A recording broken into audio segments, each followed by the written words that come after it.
විශ්වවිද්‍යාලයේ ආහාර විද්‍යා හා තාක්ෂණ සංගමය කියන්නේ අධ්‍යාපනය අතින් විතරක් නෙමෙයි විවිධ ශේෂ්ඨවලින් දස්කම් දක්වන විද්‍යාර්ථීන් පිරිසකගේ කදිම සුසංයෝගයක්. කොටින්ම කිව්වොත් ඔවුන් යම් වැඩකට අත ගැහුවොත් එහි අවසානයට ලැබෙන ඵලය නම් කාවත් පුදුම කරවන නිර්මාණයක් වනවා නිසකයි. ඒ වගේම විවිධ ශේෂ්ත්‍ර ඔස්සේ ඔවුන් සතු දැනුම ඕනෑම කෙනෙක් සමග බෙදා හදා ගන්නට ඔවුන් ඉදිරිපත් වන්නේ කිසිදු පැකිලීමකින් තොරව. ඉතින් අද අප මේ සූදානම් වන්නේ එවන් වූ තවත් එක් වැඩසටහනක සමාරම්භයටයි. ඉතින් මෙම වැඩසටහන් මාලාවේ ආරම්භක දිනය වන අද දිනේ අපට නිර්මාණාත්මක රචනය පිළිබඳ දැනුම් සම්භාරයක් ලබා දෙන්නට අපත් එක්ක සම්බන්ධ වෙලා ඉන්නවා තෙවැනි වසර අපේම සහෝදර දෙනෙත් කසුන්ත අයියා. තමන්ගේ සියලු වැඩ කටයුතු අතර මැදේ අපගේ ආරාධනය පිළිගෙන මේ වැඩසටහනට සම්බන්ධ වුණු දෙනෙත් අයියේ ඔබව අප සාදරයෙන් පිළිගන්නවා.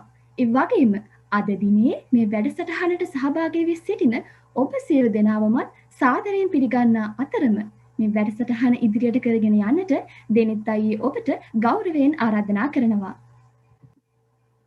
බොහොම ස්තුතියි මාෂනංගි. මම හිතන්නේ මම ඇහෙනවා ඇති.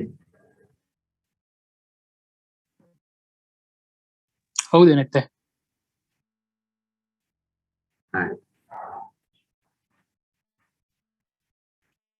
හරි. අපි පටන් ගමු. මේක මේ වැඩසටහන් මාලාවක පළවෙනි පියවර අපේ මේ Food Science and Technology Department එකෙන් Food Science and Technology Association එකෙන් කරන වැඩසටහන් මාලාවක පළවෙනි වැඩසටහන. ඉතින් අපි අද කතා කරන්නේ article writing, reading ගැන. කොහොමද අපි ආටිකල් එකක් ලියන්නේ, එහෙම නැත්නම් අර කිව්වා වගේ නිර්මාණාත්මක රචනාවක් ලියන්නේ කොහොමද, පබ්ලිෂ් කරන්න, ඒ වගේම මේ රචනාව ප්‍රූෆ් රීඩ් කරන්නේ කොහොමද කියලා තමයි අද සෙෂන් එකෙන් මේ පැයක විතර කාලය ඇතුලේ අපි කතා කරන්න බලාපොරොත්තු වෙන්නේ. හොඳයි. ඉතින් මල්ෂනාගේ කිව්වා වගේ මම මාව හඳුන්වලා දෙන්න. මම දෙනෙත් කසුන්ත ජයවර්ධනපුර යුනිවර්සිටි එකේ Food Science and Technology Department එකේ 3 වෙනි වසරේ දැනට ඉගෙන ගන්නවා. ඉතින් ක්‍රියේටිව් රයිටින් ගැන මම කොහොමද කියලා දෙන්නේ කියලා ඔයගොල්ලෝ බලන්න. මට මොනවද තියෙන සුදුසුකම් වගේම දැන් සුදුසුකමක් නැතුව කාටවත් දෙයක් කියලා දෙන්න බෑනේ. ඉතින් මම කියන්නම් මම කවුද කියලා.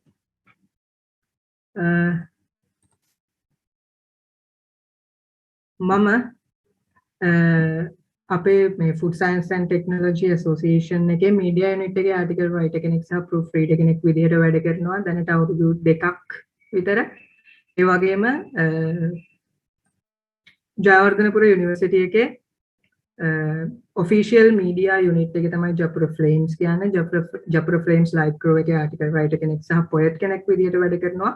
ඒ වගේම Japura flames video production crew එකේ content writer narrator කෙනෙක් සහ presenter කෙනෙක් විදිහට වැඩ කරනවා.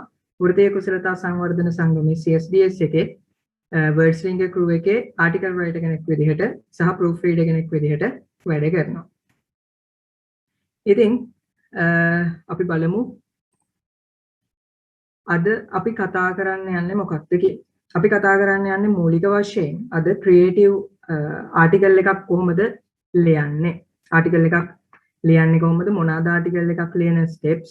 ආටිකල් එකක අන්තර්ගත වෙන්න ඕන මොනවාද? අපි ඒ ගැන කතා කරමු. ඒ වගේම FB post එකකට අපි caption එකක් design කරන්නේ කොහොමද? FB post අපි share කරනවා. ඒකට caption එකක් create කරන්නේ කොහොමද කියන එක අපි කතා කරනවා. ඒ වගේම ආටිකල් එකක් proof read කරන්නේ කොහොමද? publish කරන්න කලින් proof read කරන්නේ කොහොමද කියලා මේ session එක ඇතුලේ අපි කතා කරනවා. එතකොට මොකක්ද ආටිකල් එකක් කියලා කියන්නේ? දැන් අපි ආටිකල් එකක් ලියනකොට මේ ආටිකල් එක ඇතුලේ අපිට ගොඩක් දේවල් කතා කරන්න පුළුවන්. ඇත්තටම කිව්වොත් ආටිකල් එකකින් අපිට සමාජයට ගොඩක් දේවල් දෙන්න පුළුවන්. සමාජයට තොරතුරු දෙන්න පුළුවන්. සමාජයට එක එක දේවල් අපිට දෙන්න පුළුවන්. ඉතින් ඒ වගේම සමාජයක් ගොඩනගන්නත් පුළුවන් පෑනෙන්, ඒ වගේම සමාජයක් විනාශ කරන්නත් පුළුවන් පෑනෙන්. මේ පෑන, ඒ කියන්නේ අපි ආටිකල් එකක් ලියනකොට ඒ ආටිකල් එක හොඳ පැත්තට ගත්තොත් අපිට පුළුවන් සමාජයක් ඉස්සරහට ගෙනියන්න. ඒ වගේම මේ ආටිකල් එක නරක පැත්තට ගත්තොත් අපිට ඒ සමාජයම විනාශ කරලා දාන්න පුළුවන්.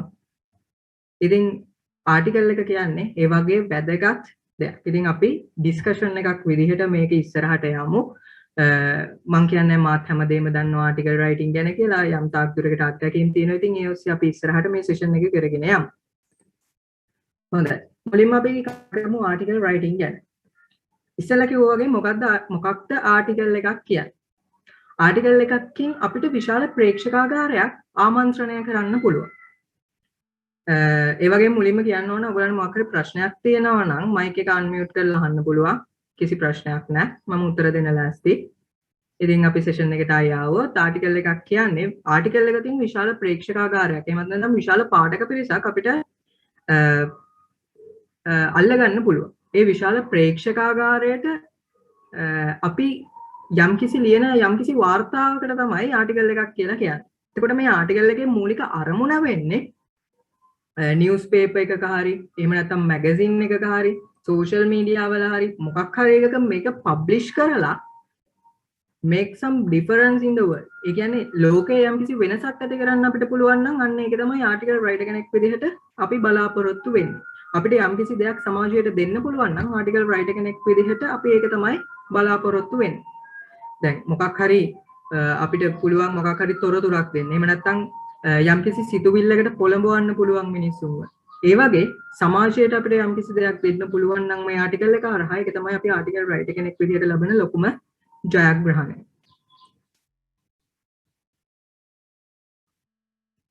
ඊට පස්සේ මේ ආටිකල් එකක් අපි ලියන්නේ ඇයි? දැන් අපි ආටිකල් එකක් කියන්නේ මොකක්ද කියන එක අපි තේරුම් ගත්තා. දැන් ආටිකල් එකක් ලියන්නේ ඇයි අපි ඇත්තටම? ඇත්තටම අපි ආටිකල් එකක් ලියන්නේ මොකක් හරි තේමාවක් ගැන තොරතුරු ලබා දෙන්න ප්‍රේක්ෂකයන්ට. මොකක් හරි තේමාවක් ගැන පාඨකයන්ට තොරතුරු ලබා දෙන්න. දැන් අපි උදාහරණයක් විදිහට ගත්තොත් මෑත කාලීනව පොල් තෙල් ආනයනය කරලා ඒ පොල් තෙල් වල පිළිකාකාරක තියෙනවා කියලා ආපහු ඒ පොල් තෙල් තොග ප්‍රතිඅපනයනය කළා. ඉතින් ඇයි මේ පොල් තෙල් පිළිකාකාරක වුනේ?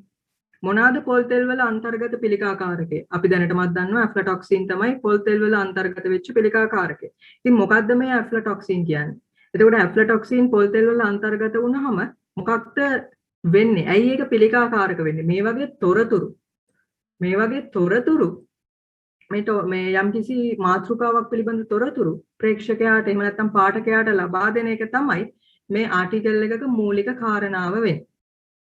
එතකොට එහෙමත් නැත්නම් ආටිකල් එකකින් පුළුවන් සජෙෂන්ස් එහෙම නැත්නම් ඇඩ්වයිසස් අවවාද එහෙම නැත්නම් යෝජනා අපිට පාඨකයාට ඉදිරිපත් කරන්න පුළුවන්. දැන් උදාහරණයක් විදිහට ගත්තොත් මොකක් හරි ආහාර නිෂ්පාදනය කරන ව්‍යවසායකයෙක් ඉන්නවා.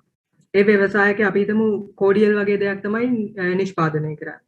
එතකොට මේ කෝඩියල් එකට මොනවාද ඇඩ් කරන්න පුළුවන් values? කොහොමද අපි ඒක කරන්නේ? ඒ වගේ දේවල් අපිට සජෙෂන්ස් විදිහට ඒ ව්‍යවසායකයාට ගේන්න පුළුවන් ආටිකල් එකක් කරා. ඕනම කෙනෙක්ට. දැන් අපේ Facebook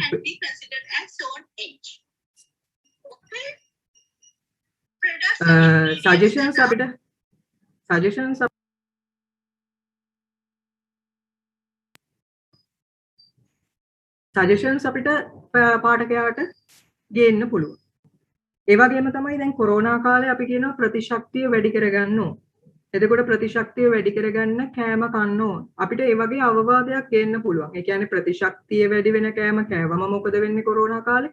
ප්‍රතිශක්තිය වැඩි වෙන කෑම කෑවෙන්නේ නැති වුණොත් මොකද වෙන්නේ? ඒ වගේ ෆැක්ට්ස් ගෙනල්ලා ඒක එකට එකතු කරලා අපිට කියන්න පුළුවන් ප්‍රතිශක්තිය වැඩි වෙන ආහාර වැඩිපුර කන්න කියන එක. එතකොට ඒක සමාජයට දෙන ඇඩ්වයිස් එකක්. එතකොට සජෙෂන්ස් දෙන්න පුළුවන්, ඇඩ්වයිසස් දෙන්න පුළුවන් ඔඩියන්ස් එකට. ඊට අමතරව මේ ඔඩියන්ස් එකේ අපේ කියවන පාඨකයාට හිතන්න උගන්වන්න පුළුවන්. හිතන්න දෙයක් දෙන්න. දැන් උදාහරණයක් විදිහට ගත්තොත් අපි මොකක් හරි ආහාරයක් හිතන්න මේ අපි හිතමු බියර් වගේ දෙයක් කියලා. එතකොට බියර් බිව්වහම මොකද වෙන්නේ? බියර් බිව්වහම මොනවාද වෙන නරක දේවල්? මොනවාද වෙන හොඳ දේවල්? මේ දෙකම අපිට එකට ගෙනල්ලා අපිට කියන්න පුළුවන්. අපිට කියන්න බෑ බියර් බොන්න කියලා. අපිට කියන්න බෑ බියර් බොන්න එපා කියලා. එතකොට මේ දෙකම එක තැනකට ගෙනල්ලා අපිට කියන්න පුළුවන් හිතන්න. ඕගොල්ලෝ හිතන්න. ඕගොල්ලන්ට හොඳ නම් බොන්න, හොඳ නැත්තම් අතාරින්න. ඒ වගේ පාඨකයව හිතන්න පොළඹවන්න පුළුවන් ආටිකල් එකකින්. ඒ වගේම ආටිකල් එකකින් විවිධාකාර මේ කතා එතකොට විවිධ පුද්ගලයෝ ගැන විවිධ ස්ථාන ගැන එතකොට රයිසින් ඉෂුස් කියන්නේ වර්තමානයේ අපිට පැන නගින ගැටලු ගැන ඒක වැදගත්ම දෙයක්. දැන් අපිට වර්තමානයේ තියෙන ගැටලු ගැන සමාජය දැනුවත් කරන්න ගොඩක් ඉන්නේ සමාජයේ දැනුවත් නොවිච්ච කට්ටිය. ඒ අයව දැනුවත් කරන්න අපිට පුළුවන් නම් ඒක ආටිකල් එකක් තමයි ඒකට මේ වැදගත්ම දේ. ඒ වගේම තාක්ෂණික දියුණුව ඉස්සරහට තාක්ෂණය මොනවා වෙයිද? දැන් මොනවාද තියෙන දියුණු තාක්ෂණ? ඒ වගේ දේවල් අපිට ආටිකල් එකක් හරහා ගේන්න පුළුවන්.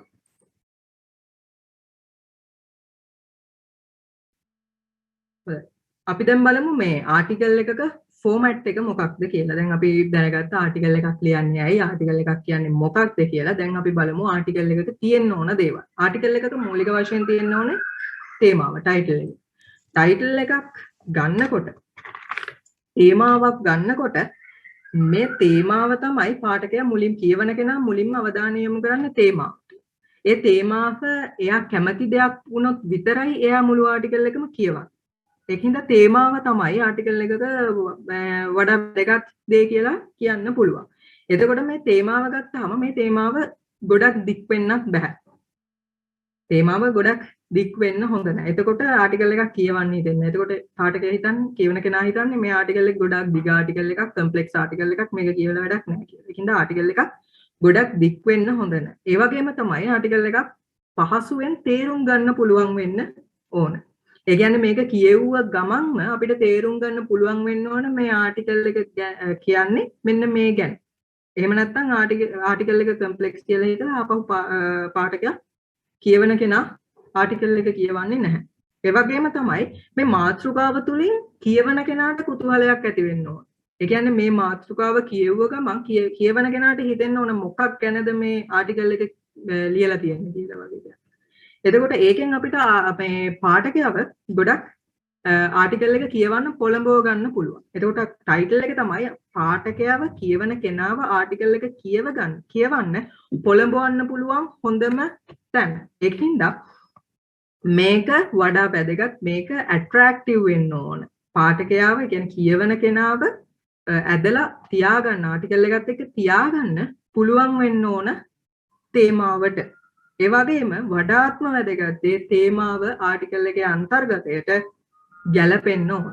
ගැලපෙන්නේ නැති තේමාවක් දාලා ආටිකල් එක කියනකොට තේමාව එක දෙයක් ආටිකල් එක එක දෙයක්. එතකොට මේ ආටිකල් එක සාර්ථක වෙන්නේ නැහැ. තේමාව ආටිකල් එකේ අන්තර්ගතයට ගැලපෙන්න ඕන, කෙටි වෙන්න ඕන, හොඳ ගොඩක් දික් වෙන්න හොඳ නැහැ. පහසුවෙන් තේරුම් ගන්න පුළුවන් වෙන්න ඕන. පාඨකයට කුතුහලයක් ඇති වෙන්න ලියන්න පුළුවන් නම් වඩාත් හොඳයි. ඒ ආටිකල් එකක තේමාව. ඊට පස්සේ තේමාවට පස්සේ අපි එන්නේ ආටිකල් එකේ මේ මේන් පාර්ට් එකට. ඒ කියන්නේ වඩාත් වැදගත්ම කොටස. ඒක තමයි බොඩි එක. මේකේ කොටස් තුනක් තියෙනවා. එකක් පළවෙනි එක තමයි ඉන්ට්‍රොඩක්ෂන් එක, දෙවෙනි එක කන්ටෙන්ට් එක, තුන්වෙනි එක කන්ක්ලූෂන් එක. කන්ක්ලූෂන් එක මම වෙනම දාලා තියෙනවා මෙතන.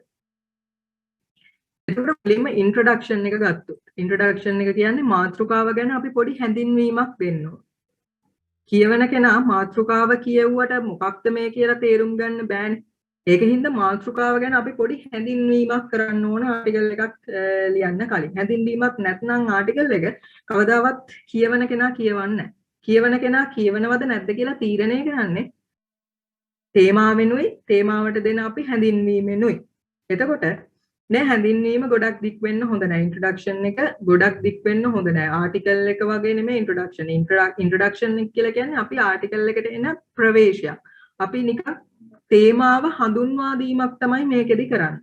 එතකොට තේමාවෙන් අපි යන්නේ මොන වගේ ඒරියාස් වලටද? මොන වගේ දේවල්ද අපි මේ ආටිකල් එකෙන් කතා කරන්නේ?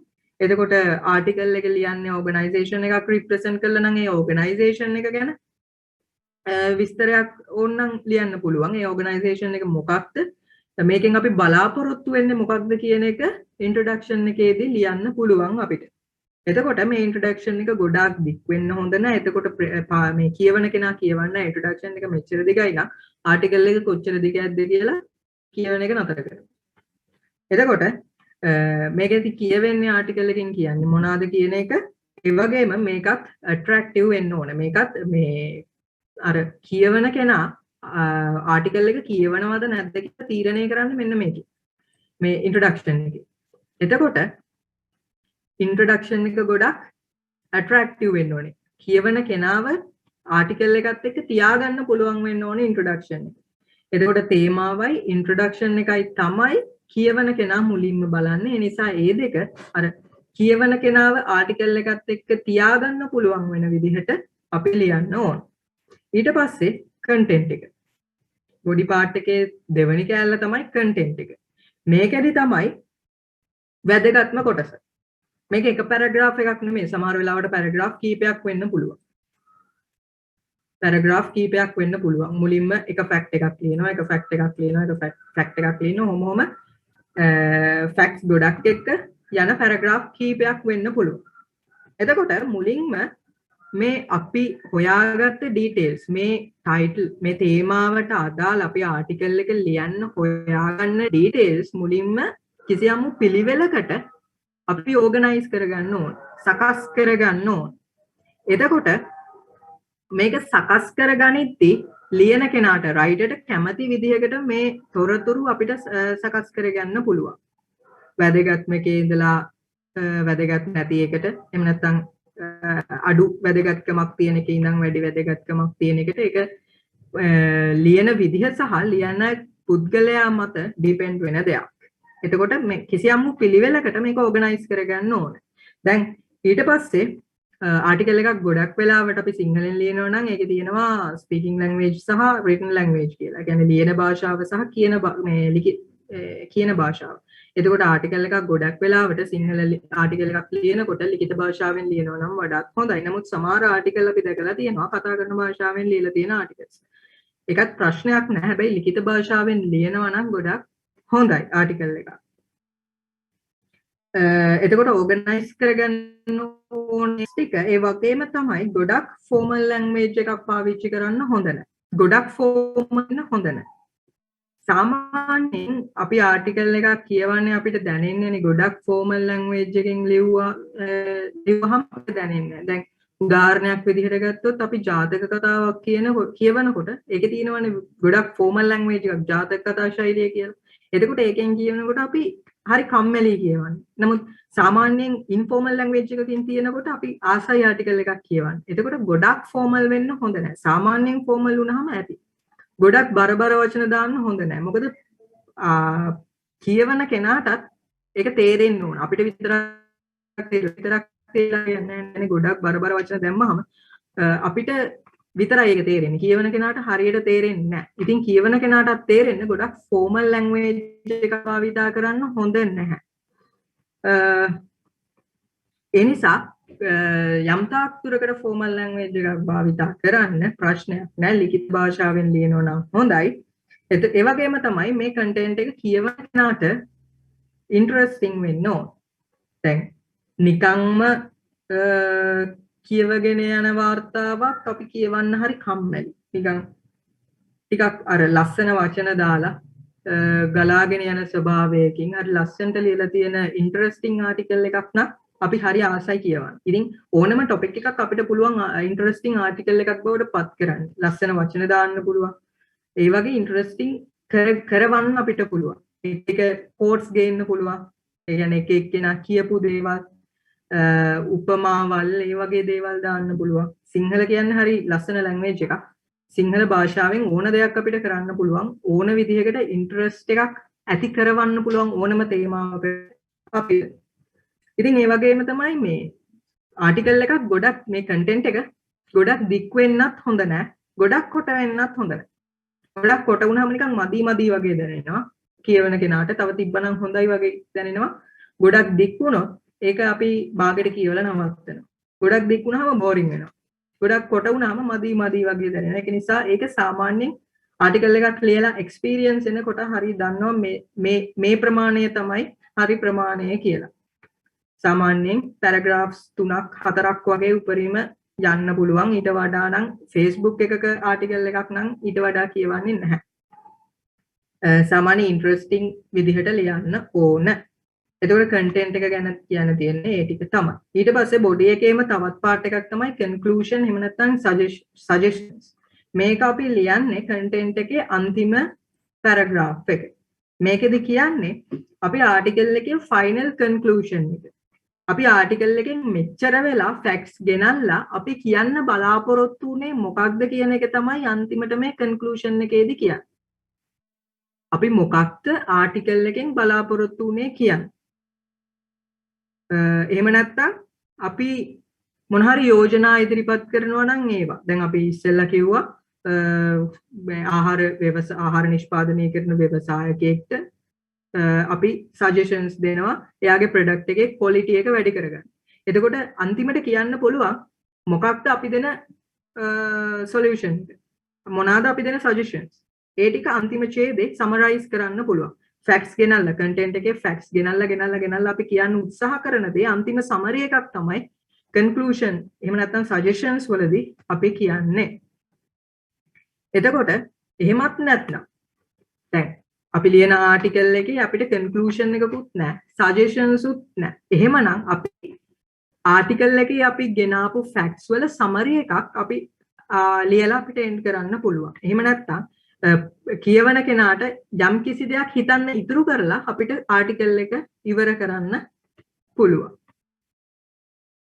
ඒ වගේම වඩාත්ම වැදගත් දේ තමයි කන්ක්ලූෂන් සජෙෂන්ස් ඉදිරිපත් කරනකොට තමන්ගේ ඔපීනියන් වත් තව කෙනෙක්ගේ ඔපීනියන් වත් කියනවට වඩා ලියපු ආටිකල් එකේ ෆැක්ට්ස් වලට අනුව අන්තිම සජෙෂන් එක කන්ක්ලූෂන් එක ඉදිරිපත් කරන්න පුළුවන් නම් හරි.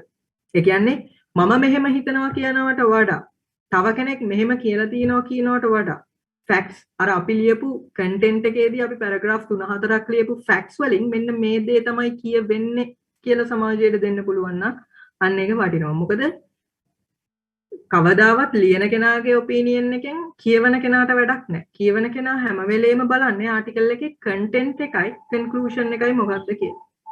ඒ කන්ටෙන්ට් එකට ගැලපෙන්න අපි කන්ක්ලූෂන් තියන්න ඕනේ. ලියන කෙනාගේ ඔපීනියන් එකෙන් කියවන කෙනාට වැඩක් නැහැ. ඒකෙදි වෙන්නේ අන්තිමට ආටිකල් එක ලියලා ඉවර වෙලා කියවන කෙනාගේ ඔපීනියන් එක ලියන කෙනාගේ ඔපීනියන් එකට වඩා වෙනස් වුණොත් එතන ප්‍රශ්නයක් ඇති වෙනවා.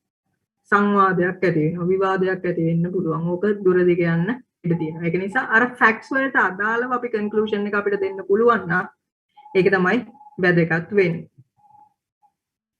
එතකොට අවසානයේ writers name. මෙන්න මේකත් වැදගත්. ආටිකල් එකක් අවසානයේ ලියන කෙනාගේ නම ලියන්න. දැන් ඔය ආටිකල් එකක් ලියුවනම් ඔයාගේ නම අන්තිමට ලියන්න ඕන. ඒ කියන්නේ ඕන වැඩකදී තමන්ව මාකට් කරගන්න පුළුවන් නම් ඒක වටිනවා. දැන් මාත් මුලදී කලේ මං මාව මාකට් කරගත්තා. ඉතින් ආටිකල් එකක් ලියලා තමන්ගේ නම දැම්මේ නැත්නම් ඒක වැඩක් නෑ. ඒ ආටිකල් එක ලිව්වටත් වැඩක්. ඒකින්ද අන්තිමට නම දාන්න ඕනේ තමන්ව මාකට් කරගන්න ඕනේ. මාකට් කරගන්න ඕන හොඳයි. හරි. ඊට පස්සේ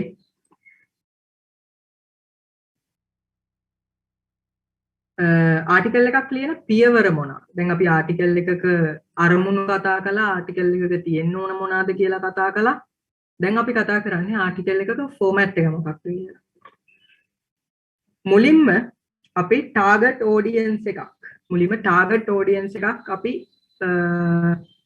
හොයා ගන්න ඕනේ, තෝරගන්න ඕනේ. ඒ කියන්නේ අපේ ආටිකල් එක කියවන්නේ කවුද? දැන් උදාහරණයක් විදිහට ගත්තොත් අපේ ආහාර විද්‍යා තාක්ෂණ සංගමයේ තියෙනවා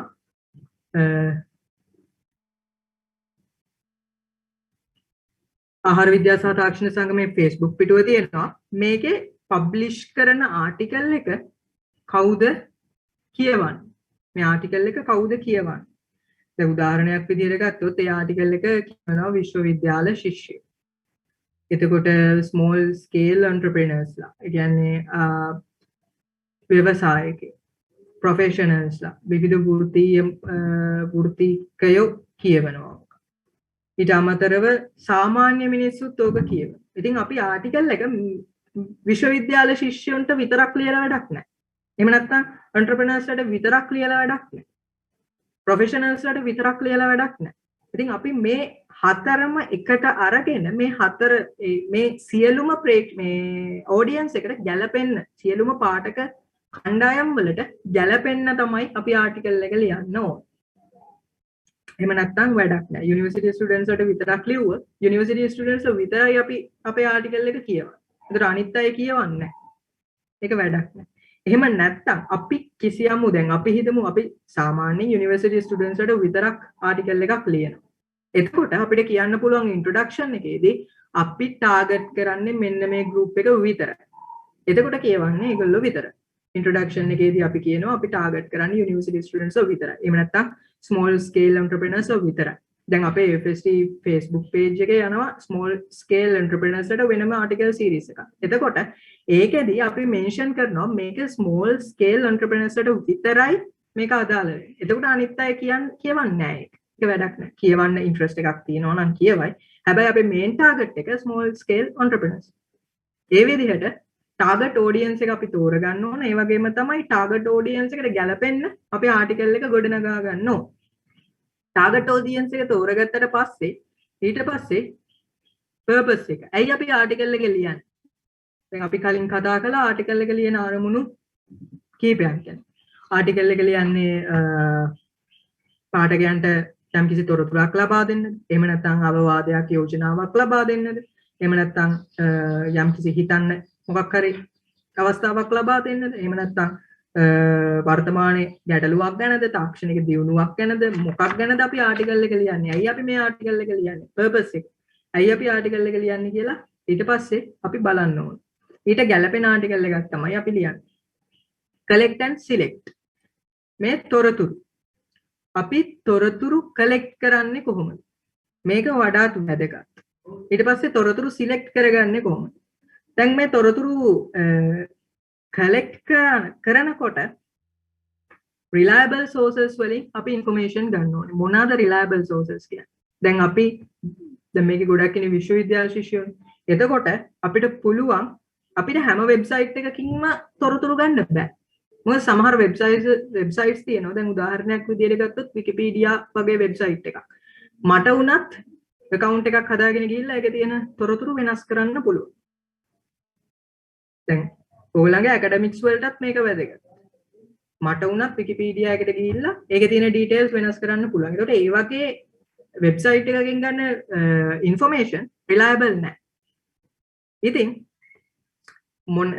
අපි තෝරගන්න ඕනේ මුලින්ම මොකක්ද මේ reliable source එක. දැන් අපි ගත්තොත් එහෙම journal article එකක්, research article එකක්. Google Scholar එකෙන් හරි, Science Direct එකෙන් හරි, ResearchGate එකෙන් හරි අපි ගන්න research article එකක් අපිට reliable source එකක් විදිහට ගන්න පුළුවන්. research article එකක් එහෙම නැත්නම් .edu site එකක්, educational site එකක් අන්තිමට .com වෙනුවට .edu කියලා තියෙනවා නම් මේක educational site එකක්.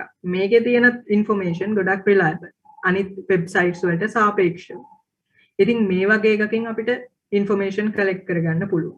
එහෙමත් නැත්නම් අපිට මොකක් හරි පොතකින් information collect කරන්න පුළුවන් ඒකත් reliable. ඉතින් ඒ වගේ reliable sources වලින් තමයි information collect කරන්න ඕන. ඊට පස්සේ information collect කළාට පස්සේ information select කරන්න ඕන. අපි information හොයාගත්තයි කියලා ඒ හැම information එකක්ම article එක ඇතුළට ඔබන්න බෑ. අපේ target audience එක, purpose එක බලලා එතකොට topic එක target audience එක, purpose එක, article එකේ topic එක බලලා ඊට ගැලපෙන විදිහට තමයි මේ collect කරගත්ත information අතරින් information select කරගන්න ඕන. එතකොට collect කරගත්ත information අතරින් target audience එකට, purpose එකට සහ topic එකට ගැලපෙන විදිහට information select කරගන්න ඕන. ඊළඟට ඒ select කරගත්තු information organize කරන්න ඕනේ. කිසියම් පිළිවෙලකට හදා ගන්න ඕනේ. පළවෙනියට දෙන fact එක මේක, දෙවෙනියට දෙන fact එක මේක, තුන්වෙනියට දෙන fact එක මේක. ඒ විදිහට මේ organize කරගන්න ඕන අපි ගන්න information. එතකොට දැන් මේක organize කරනකොට මම ලියනවා පළවෙනි fact එකේ භාගයක් මෙතන. ඊට පස්සේ මම පටන් ගන්නවා දෙවෙනි fact එක. ඊට පස්සේ මේ fact එකේ ඉතුරු ටික ලියන්න මම ආපහු එනවා දෙවෙනි fact එකට පස්සේ. එහෙම කරන එක හොඳ නැහැ. එතකොට පළවෙනි fact එක ලියලා අන්තිම වෙනකන් ලියලා ඉවර වෙලා තමයි අපි දෙවෙනි fact එකට යන්න ඕනේ. එතකොට අර කිසි පිළිවෙලක් නැහැ. පළවෙනි ෆැක්ට් එක ලියනවා, දෙවෙනි ෆැක්ට් එක ලියනවා, තුන්වෙනි ෆැක්ට් එක ලියනවා, ආයෙ පළවෙනි ෆැක්ට් එක ලියනවා, ආයෙ දෙවෙනි ෆැක්ට් එක ලියනවා. එහෙම ලියුවාම කිසි අර මතක් වෙන විදිහට ලියුවාම කිසි පිළිවෙලක් නැහැ ආටිකල් එකේ. කවුරුත් කියවන්න. මුලින්ම අපි ආටිකල් එක ලියන්න කලින් ආටිකල් එකේ ইনফර්මේෂන් ඕගනයිස් කරගන්න ඕන. එතකොට මේ ෆැක්ට් එකෙන් මම ලියන්නේ මොනවාද? මේ ෆැක්ට් එකේ මම ලියන්නේ මොනවාද? මේ ෆැක්ට් එකේ මම ලියන්නේ මොනවාද? මේ ඔක්කොම අපි ඕගනයිස් කරගන්න ඕන මේ ආටිකල් එකක් ලියනකොට. ඊළඟට අපි එන්නේ වැදගත්ම කොටස ආටිකල් එකක් ලියන කොටස. එතකොට මේ ඕගනයිස් කරපු ආටිකල් එක ඊට පස්සේ තමයි අපි ගොඩනගන්නේ ආටිකල් එක පිළිවෙලකට. එතකොට ආටිකල් එකක් ලියනකොට හැම වෙලේම grammar, spelling, punctuation. ඒ කියන්නේ ව්‍යාකරණ, අක්ෂර සහ විරාම ලකුණු පිළිබඳව අනිවාර්යෙන් සැලකිලිමත් වෙන්න ඕන ආටිකල් එකක් ලියද්දී. මේක ගැන සැලකිලිමත් වෙන්න, එච්චර සැලකිලිමත් වෙන්න අවශ්‍ය නැහැ. proof read process එකක් යනවා නම් publish කරන්න කලින් proof read process එකක් ගොඩක් වෙලාවට යනවා. එහෙම යනවා නම් grammar, spelling, punctuation එතනදිත් check වෙනවා. නමුත් writer කෙනෙක් විදිහට අනිවාර්යෙන් grammar, spelling, punctuations නිවැරදිව තියෙන එක වැදගත් වෙනවා. මොකද proofread කෙනෙක්ට proofreader කෙනෙක්ට එකක් දෙකක් වැරදි හොයලා හදන එක ලේසි. නමුත් ගොඩක් හැමතැනම වැරදි තිබ්බොත් එයාටත් වැරදි මිස් වෙන්න පුළුවන් සම්භාවිතාවය වැඩි. මොකද එයාත් මිනිස්සෙක්නේ. මිනිස්සෙක්නේ. එතකොට එයාටත් මිස් වෙන්න පුළුවන් සම්භාවිතාවය වැඩි. ගොඩක් වැරදි වගේ ආටිකල් එකේ තියෙනවා. එතකොට ආටිකල් එකේ වැරදි එකක් දෙකක් තියෙනවා නම් එයාටත් හරි ලේසි. එයාත් ආසාවෙන් කියව එයාටත් ප්‍රූෆ් රීඩ් කරන්න පුළුවන් ආසාවෙන්. නමුත් හැමතැනම වැරදි නම් එයාටත් එපා වෙනවා. එයාත් රයිටර්ට බයිනවා. මෙයාට ලියා ගන්නවත් තේරෙන්නේ නැහැ කියලා. එහෙම අවස්ථා ඕන තරම් වෙලා තියෙනවා. වචනෙන් වචනේ වැරදි තියෙන ආටිකල් තියෙනවා. ඉතින් ගොඩක් වෙලාවට grammar, spelling, punctuation අනිවාර්යෙන් හරියට දාන්න ඕන. ඒක ඉස්සරහට අපි බලමු. use vocabulary skills. ඒ කියන්නේ අපි වචන පාවිච්චි කරනකොට ගැළපෙන වචන පාවිච්චි කරන්න ඕනේ. සිංහල භාෂාවේ තියෙනවනේ ගැළපෙන වචන සහ නොගැළපෙන වචන කියලා. එතකොට ගැළපෙන වචන නිර්මාණාත්මක වචන පාවිච්චි කරන්න පුළුවන් නම් හොඳයි. නිර්මාණාත්මක වචන ගැළපෙන වචන පාවිච්චි කරන්න පුළුවන් නම් හොඳයි. ඊට පස්සේ introduction එක ගැන කද්දොත් introduction එක සහ topic introduction එක interesting වෙන්න ඕනේ, කෙටි වෙන්න ඕනේ, catching වෙන්න ඕනේ. ඒ කියන්නේ බලන කෙනාට introduction එක අපි කලින් කිව්වා වගේ බලන කෙනාට introduction එක බලලා තමයි ඒ ආටිකල් එක කියවනවද නැද්ද කියලා තීරණය කරන්නේ. ඒකට introduction එක ආකර්ෂණීය වෙන්නේ නැත්නම් interesting වුණේ නැත්නම් ඒක ගොඩක් දික් වුණොත් එයා අපේ ආටිකල් එක කියවන්නේ නැහැ. හරිනේ. ඊට පස්සේ අපේ ඔපිනියන් එක හරි. ඒ කියන්නේ අපි ගේන කරුණු හරි. එහෙම නැත්නම් අපි කියන දේ ඕගනයිස් සහ ඩිස්ක්‍රිප්ටිව් විදිහට කියන්න ඕනේ. ඒ කියන්නේ ඕගනයිස් කරලා පිළිවෙලකට ඩිස්ක්‍රිප්ටිව් කියන්නේ විස්තර සහිතව. අපිට කියන්න බෑ මේක මෙහෙමයි කියලා. මේක මෙහෙම වෙන්නේ ඇයි කියලා තමයි කියන්නේ. මේක මෙහෙම වෙන්නේ ඇයි අපි ෆැක්ට්ස් ගේන්න ඕනේ. මේක මෙහෙම වෙන්නේ ඇයි කියන්නේ. අපි සයන්ස් ස්ටුඩන්ට්ස්ලා විශේෂයෙන් සයන්ස් වල තියෙන ප්‍රශ්නය තමයි සයන්ස් බේස් වෙලා තියෙන්නේ why කියන ප්‍රශ්නය ඇතුලේ.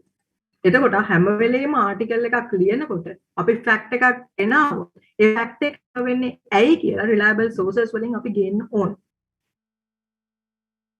සිංහල වගේ ආටිකල් එකක් ලියනකොට ඒක ප්‍රශ්නයක් නෑ. ලියන කෙනාට ඔපිනියන් ලියන්න පුළුවන්. දැන් අපි හිතුවොත් මොකද්ද සින්දුවක් ගැන ਵਿਚාරයක් කරනවායි කියලා. එතකොට අපේ ඔපිනියන් එක තමයි ගේන්න ඕනේ. නමුත් සයන්ස් බේස් වෙලා තියෙන්නේ why කියන ප්‍රශ්නේ මත. එතකොට අපි ෆැක්ට්ස් ගේන්න ඕනේ මේක මෙහෙම වෙන්නේ ඇයි කියලා.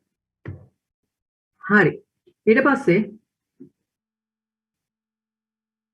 ඊළඟ ස්ලයිඩ් එකට ගියොත් ආටිකල් එකක් ලියද්දී common mistakes අපි මොනවාද වරද්දන දේවල්. not using facts or quotes or civilities. දැන් ෆැක්ට් එකක් ඉදිරිපත් කරනකොට අපි quote එකක් ඉදිරිපත් කරනවා නම් කවුරු හරි කියපු දෙයක් අපි ආටිකල් එකට ඇතුළත් කරනවා නම් අපි අනිවාර්යෙන් ඒ කියපු කෙනාට ඒ quote එකේ ඒකේ credits දෙන්න ඕනේ. දැන් අපි හිතමු අයිසෙක් නිව්ටන් කියලා තියෙනවා මොකද සෑම ක්‍රියාවකටම දිශාවෙන් සමාන වූද විශාලත්වයෙන් සමාන වූද දිශාවෙන් ප්‍රතිවිරුද්ධ වූද ප්‍රතික්‍රියාවක් තියෙනවා. අපිට ඕක කෙලින්ම ආටිකල් එකේ ලියන්න බෑ. අපි ක්‍රෙඩිට් දෙන්න ඕන අයිසෙක් නිව්ටන්ට. එයා තමයි ඒක හොයාගත්තේ. අයිසෙක් නිව්ටන්ට අනුව.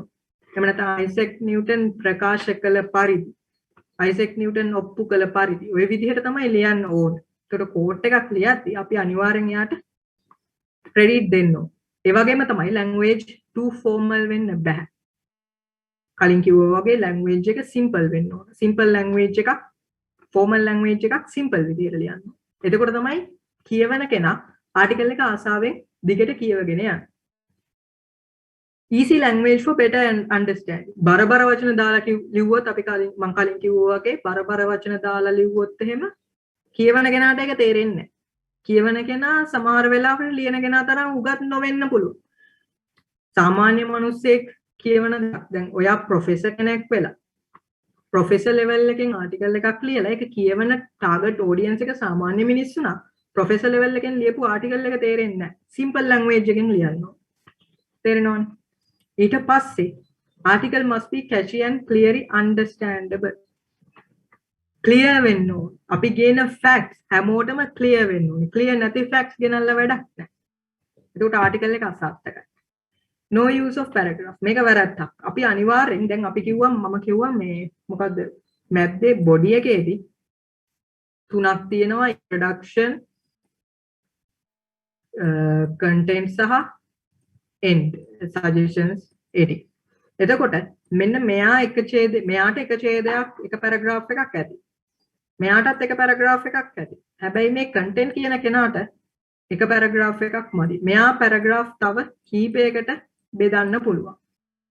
අපි වශයෙන් 3කට 4කටවත් බෙදන්න පුළුවන්. එතකොට එක පැරග්‍රාෆ් එකේ හැම ෆැක්ට් එකක්ම ලියන්න බෑ. එක ෆැක්ට් එකෙන් ෆැක්ට් එකට අපි පැරග්‍රාෆ් බෙදන්න ඕන. එතකොට තමයි කියවන කෙනාට ආසාවෙන් කියවන්න පුළුවන්. Expressing personal views is fine, but author must never talk about himself first. තමන්ගේ personal views, personal opinions කියන එක ප්‍රශ්නයක් නෑ. හැබැයි facts වලින් ඔප්පු කරන්න ඕනේ ඒ opinion එක. ඒ වුණාට author ගැන කියන එක හොඳ නෑ. author තමන් ගැන කියන එක හොඳ නෑ. ඒ කියන්නේ මම මෙහෙම කෙනෙක් නිසා මම මෙහෙම කියනවා. එහෙම වැඩක් නැහැ. කියවන කෙනාට ඔයා කවුරු වුණත් අදාළ නැහැ. ඔයා එතනදී ලියන කෙනා විතරයි. තමන්ගේ මතයක් ප්‍රකාශ කරනවා නම් reliable sources වලින් ඔයා facts ගේන්න ඕන.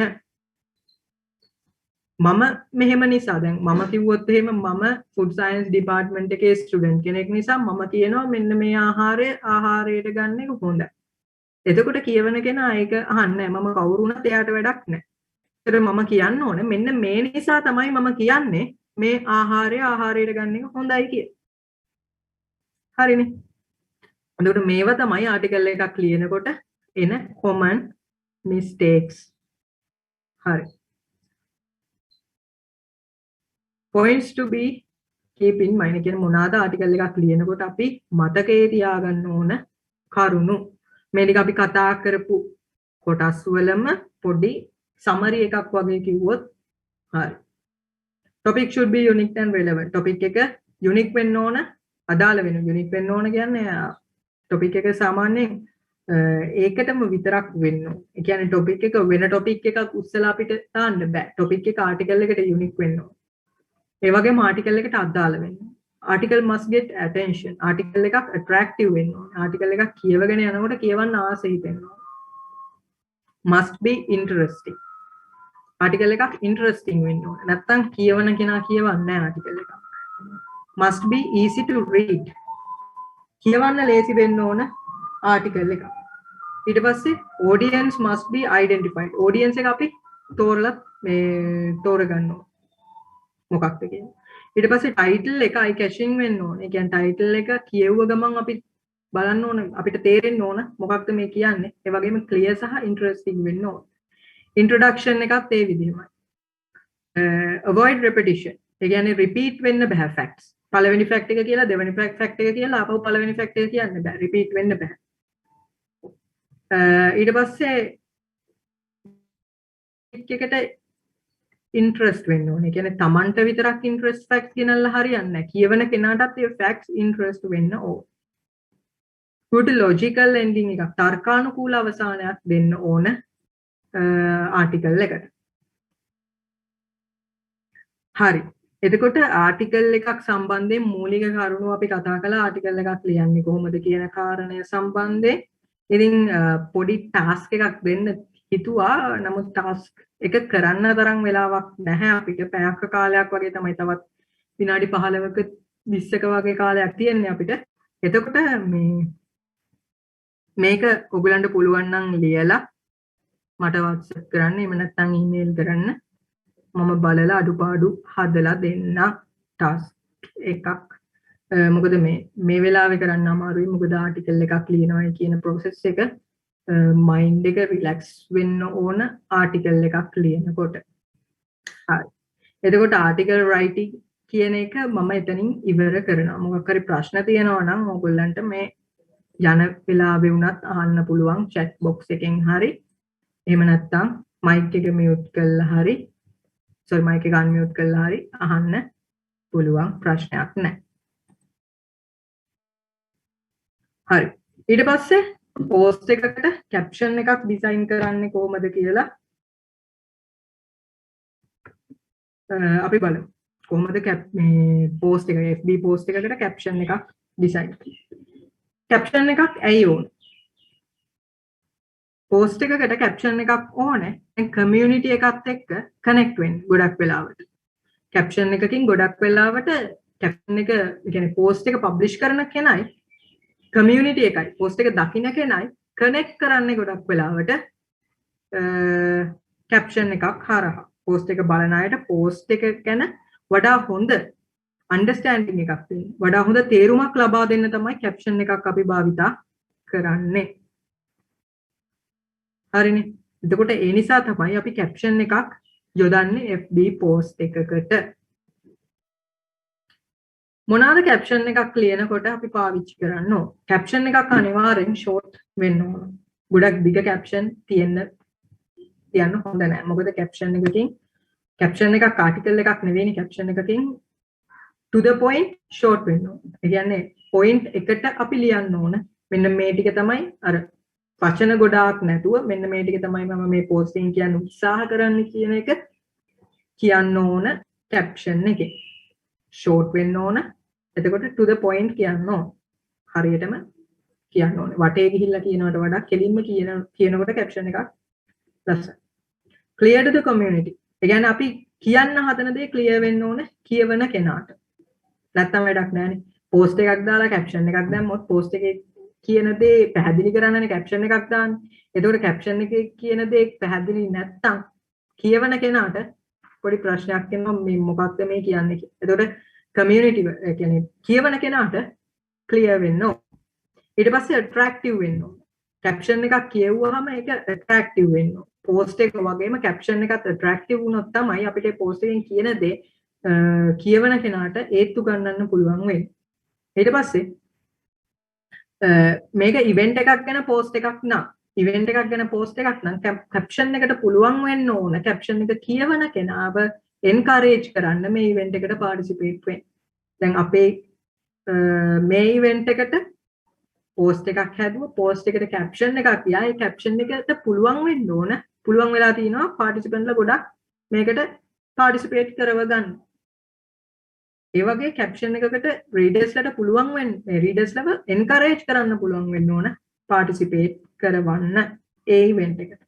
ඊට පස්සේ all relative information අදාළ සියලුම විස්තර caption එකෙන් දෙන්න ඕන. දැන් FB post එකක් දාලා caption එකක් දාලා event එකක් කිව්වොත් එහෙම ආයේ ඒක කියවන අය ආයේ මේ inbox message දාලා අහනවා නම් කවද්ද තියෙන්නේ කොයි වෙලාවටද තියෙන්නේ කියලා ඒ caption එක සාර්ථක නැහැ.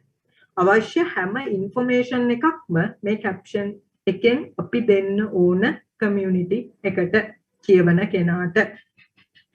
හරි. ඊට පස්සේ caption එකක් design කරන්නේ කොහොමද?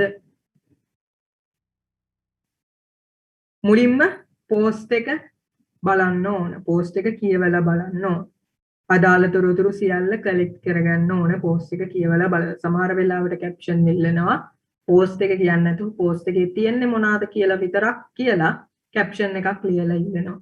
post එක එතකොට පබ්ලිෂ් වෙනකන් S දෙකෙන්වත් දකින්න වෙන්නේ නැහැ කැප්ෂන් එක ලියන කෙනාට. හැබැයි එහෙම වුණත් ඔයාලට පුළුවන් වෙන්න ඕනේ ඔක්කොම තොරතුරු අදාළ ඔක්කොම තොරතුරු ඒ පෝස්ට් එක ක්‍රියේට් කරන කෙනාගෙන් අරගෙන කැප්ෂන් එකක් ලියලා දෙන්න.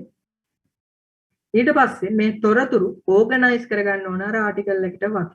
මම කොහොමද මේ තොරතුරු දෙන්නේ? ඔක්කොම තොරතුරු දෙන්න ඕන. මම මොන පිළිවෙලකටද මේ තොරතුරු දෙන්නේ? වැදගත්කමේ අනුපිළිවෙලට මේ තොරතුරු අපිට දෙන්න පුළුවන්. ඊට පස්සේ තමයි අන්තිමට තමයි කැප්ෂන් එකක් ඩිසයින් කරන්නේ. පෝස්ට් එක කියවලා පෝස්ට් එකේ තොරතුරු ලැබිච්ච ගමන් කැප්ෂන් එක ඩිසයින් කරන එක හරියන්නේ නැහැ. මොකද එතකොට අපිට අදාළ තොරතුරු මග ඇරෙන්න පුළුවන්. ඒ නිසා මුලින්ම පෝස්ට් එක කියවලා ඊට පස්සේ ඉන්ෆෝමේෂන් අරගෙන ඊට පස්සේ ඉන්ෆෝමේෂන් කොහොමද ලියන්නේ කියලා ඩිසයින් කරලා අන්තිමට තමයි කැප්ෂන් එක ඩිසයින් කරන්න ඕන. හරි. එතකොට පොඩි ස්මෝල් ටාස්ක් එකක් තියෙනවා එකටත් කැප්ෂන් එකක් ඩිසයින් කරන එකට මෙන්න මේ පෝස්ට් එක අද සෙෂන් එකේ පෝස්ට් එක මෙන්න මේකට කැප්ෂන් එකක් ක්‍රියේට් කරන්න පුළුවන් ඕගොල්ලන්ට ක්‍රියේට් කරලා එක්කමට WhatsApp කරන්න පුළුවන් එහෙම නැත්නම් ඊමේල් කරන්න පුළුවන් මම අඩුපාඩු බලලා කියන්න ලෑස්ති. හරි.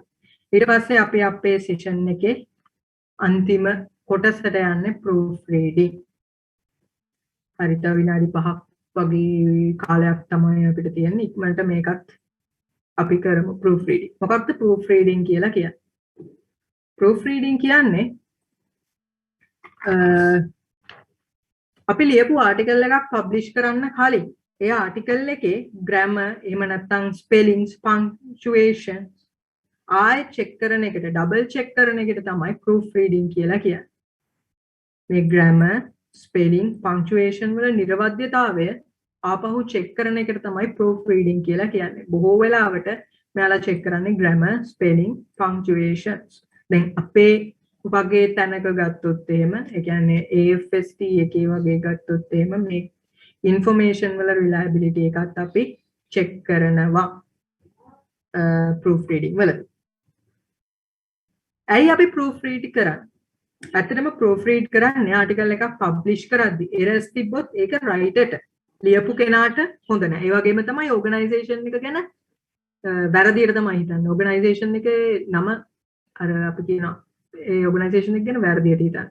සමහර වෙලාවට වැරදි තිබ්බොත් errors තිබ්බොත් අපිට නිකන්ම හිතෙනවා මේ information reliable මේ information ඇත්තද මේ කියලා කියන්නේ. ඒ වගේ එකක් අපේ හිතට එනවා. කියවන කෙනාගේ හිතට එනවා. ඒ නිසා අනිවාර්යෙන් ආටිකල් එකක grammar spelling punctuation accurate වෙන්න ඕන. නිවැරදි වෙන්න ඕන. ඒ වගේම තමයි සමහර වෙලාවට errors නිසා අර්ථය සම්පූර්ණයෙන් වෙනස් වෙන්න පුළුවන්. අර්ථය ඒ කියන්නේ අපි මොකක් හරි අකුරක් එක අකුරක් එක්ක මූර්ධ ජනායනට දන්ත ජනායන දැම්මොත් මූර්ධ ජනායනට දන්ත ජනායන දැම්මොත් ඒකේ අර්ථය සම්පූර්ණයෙන්ම වෙනස් වෙනවා. ඒකට වෙනම අර්ථයක් තමයි කියවන කෙනාට යන්නේ. දැන් කමාවක් තියෙන තැන වෙනස් වුණොත් ඒක අර්ථය සම්පූර්ණයෙන්ම වෙනස් වෙන්න පුළුවන්. නැවතීමේ තිතක් තියෙන තැන වෙනස් වුණොත් අර්ථය සම්පූර්ණයෙන් වෙනස් වෙන්න පුළුවන්. මේක අපි කමියුනිකේෂන්. මේක අපි අපේ දෙයක් තවත් කෙනෙකුට කියන්නනේ ආටිකල් එකක් ලියන්න. එතකොට ඒ ආටිකල් එක තේරෙන විදිහට ලියන්න ඕනේ. එතකොට punctuations අපි වැදගත්ම දේ තමයි punctuation. grammar spellings නිවැරදි වෙන්න ඕන. ඊට පස්සේ proof read කරන්නේ මොනවාද?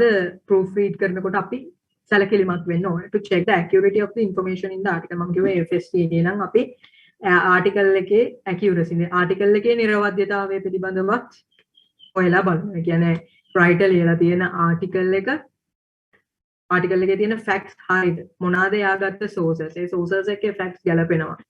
ඒ වගේ දේවල් අපි check කරලා බලමු.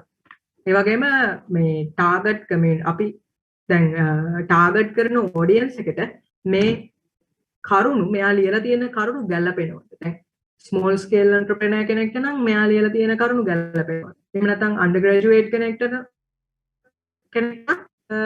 මේක මෙයා ලියලා තියෙන කරුණු මෙයා ලියලා තියෙන විදිහ ගැලපෙනවද කියන එක අපි බලනවා. ඊට පස්සේ ඒවා ගැලපෙන්නේ නැත්නම් ඒවා වැරදි නම් information වල අඩුපාඩුවක් තියෙනවා නම් අපි හදන්න කලින් අනිවාර්යයෙන්ම article writer ව දැනුවත් කරන්න ඕන.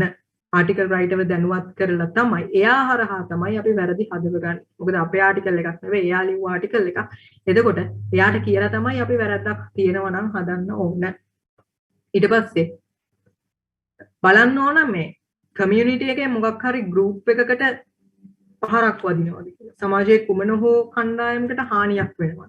මොකක් හරි ආගමික කණ්ඩායමකට වේවා, මොකක් හරි සංස්කෘතියකට වේවා, ජාතියකට වේවා, මොකක් හරි දේශපාලන කණ්ඩායමකට හෝ වේවා හානියක් වෙනවාද කියන එක බලන්න මධ්‍යස්ථ විදියට තමයි හැම ෆැක්ට් එකක්ම දෙන්න ඕන ආටිකල් එකක් ලියනකොට. ඊට පස්සේ ආටිකල් එකේ grammar, spelling බලන්න ඕන. accurate punctuations තියනවාද කියලා බලන්න ඕන.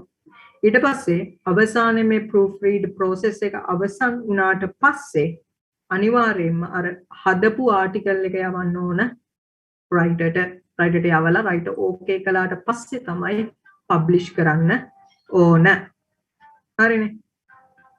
ඊට පස්සේ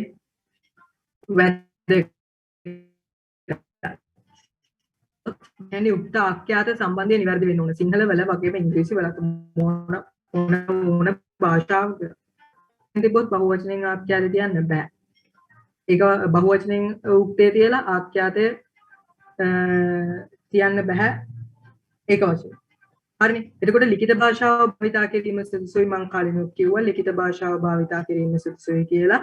ඒ වගේම ස්පෙලිංස් අක්ෂර වින්‍යාසය පිළිබඳ සැලකිලිමත් වෙන්න ඕන. දැන් වණය ගත්තොත් මේ වණයයි සම්පූර්ණයෙන්ම අර්ථය වෙනස්. මේ වණය කැලය, මේ වණය තුවාල. මේ වල ගත්තොත් අර්ථය සම්පූර්ණයෙන් වෙනස්. මේ වල වෙන්නේ මොකක්ද? හාරන ලද වල. මේ වල වෙන්නේ කැලය. ඒ විදිහට අර්ථය සම්පූර්ණයෙන් වෙනස්. පංක්චුේෂන් ගත්තාම විරාම ලක්ෂණ පිළිබඳ සැලකිලිමත් වෙන්න ඕන. අනිවාර්යයෙන්ම. හරිනේ. ඊට පස්සේ space between words වචන අතර පරතරය වැදගත් වෙනවා. එතකොට වචන බෙදන්නේ කොහොමද? දැන් මෙහෙම කිව්වොත් තාත්තාද මමද ගමට ගියමු වගේ එකක් ගත්තොත් තාත්තා ඉස්තන ස්පේස් එකක් ද ඊට පස්සේ කමාවක් මම ස්පේස් එකක් ද ආයි ස්පේස් එකක් ගමට ස්පේස් එකක් ගියමු. ඔය විදිහට ස්පේස් තියෙන එක ගැන සැලකිලිමත් වෙන්න ඕනේ. ඒක වඩාත් වැදගත්. ඊට පස්සේ අන්තිමට පුංචි ටාස්ක් එකක් තියෙනවා. මේක ස්ක්‍රීන්ෂොට් එකක් ගහගෙන හරි කමන්නේ. මේකේ වැරදි තියෙනවා මේ ආටිකල් එකේ පුංචි ආටිකල් එකක් මේක පබ්ලිෂ් වෙන්නත් ඇති AFST page එකේ.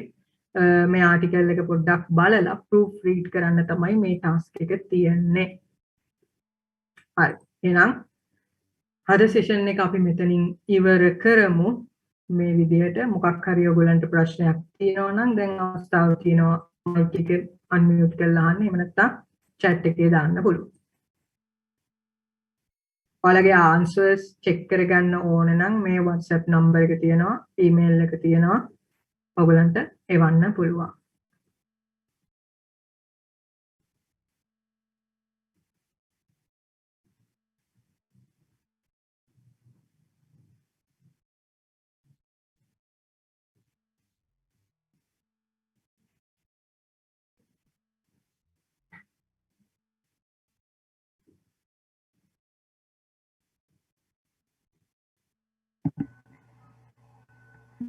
බොහොමත්ම ස්තුතියි අයියේ. ඉතින් අප දැන් පැමිණ සිටින්නේ අපේ වැඩමුළු මාලාවේ පළමු දිනේ නිමවටයි. අද දිනේ අප හා සම්බන්ධ වෙමින් අපත් සමග දැනුම බෙදා හදාගත් දෙනෙත් කසුන්තයියේ ඔබට අපි බෙහෙවින්ම ස්තුතිවන්ත වෙනවා. ඒ වගේම අද දිනේ වැඩසටහනට සහභාගී වූ ඔබ සියලු දෙනාටම ස්තුතිවන්ත වන අතරම ඉදිරි දිනවලදී පැවැත්වන වැඩමුළුවලටත් අප හා සම්බන්ධ වන මෙන් ඔබ සියලු දෙනාටම ආරාධනා කරනවා. ඒ වගේම හෙට දිනයේදීත් මේ වගේ හවස 4:30ට පැවැත්වන අපේ ෆොටෝෂොප් මෘදුකාංගය සම්බන්ධ වැඩසටහනටත් අද වගේම සහභාගී වන මෙන් ඔබ සියලු දෙනාටම ආරාධනා කරනවා. ඔබ සැමට සුබ දවසක්.